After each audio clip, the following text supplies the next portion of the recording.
I brought a little piece of my dad here with you for you tonight, and he's 80 years old now, Joe Poltz, and he writes poems.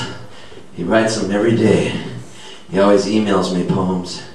He's amazing, Joe Poltz is. I love my dad. Nice. So I wanted you to hear one of his poems.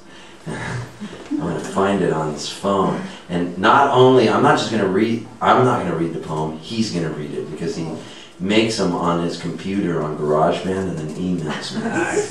That's how cool Joe Poltz is at the age of 80. So nice.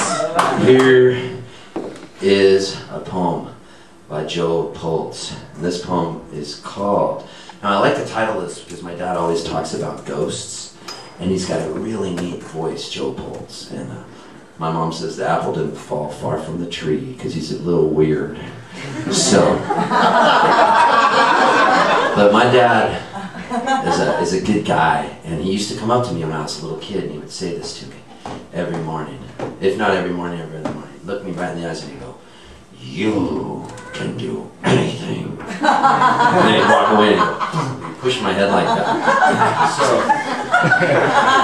So, this is a poem by Joe Poltz, and it's called Ghosts.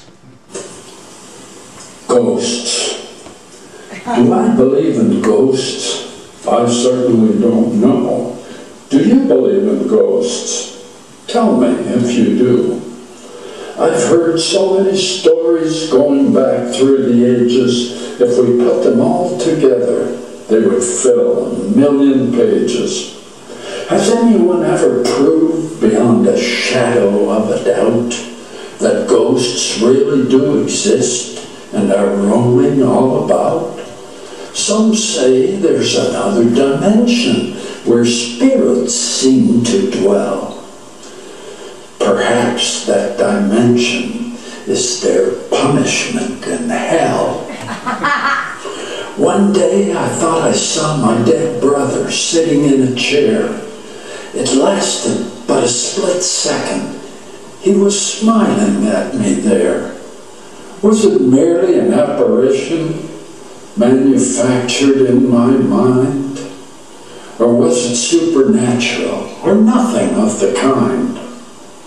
I kind of hope that there's a life beyond the grave, and if so, then there's a chance our immortal soul to save.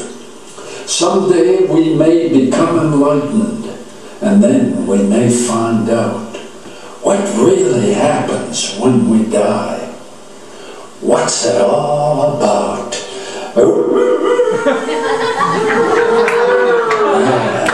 What's it all about?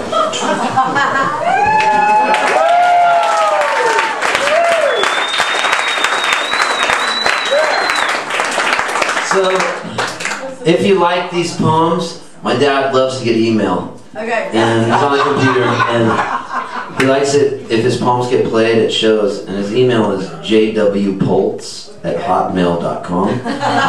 If you were to send in an email and just say, "Hey Joe, I enjoyed the poem that I heard last night of you," he will write you back and start sending you recordings. Like he will. He loves this. He's 80, he's retired. And he calls me on the road, he goes, "Stevie, I got an email from somebody." And he tells us, like, in Halifax. So, it's Joe Poltz, jwpoltz@hotmail.com. I'm going to play one more poem by him.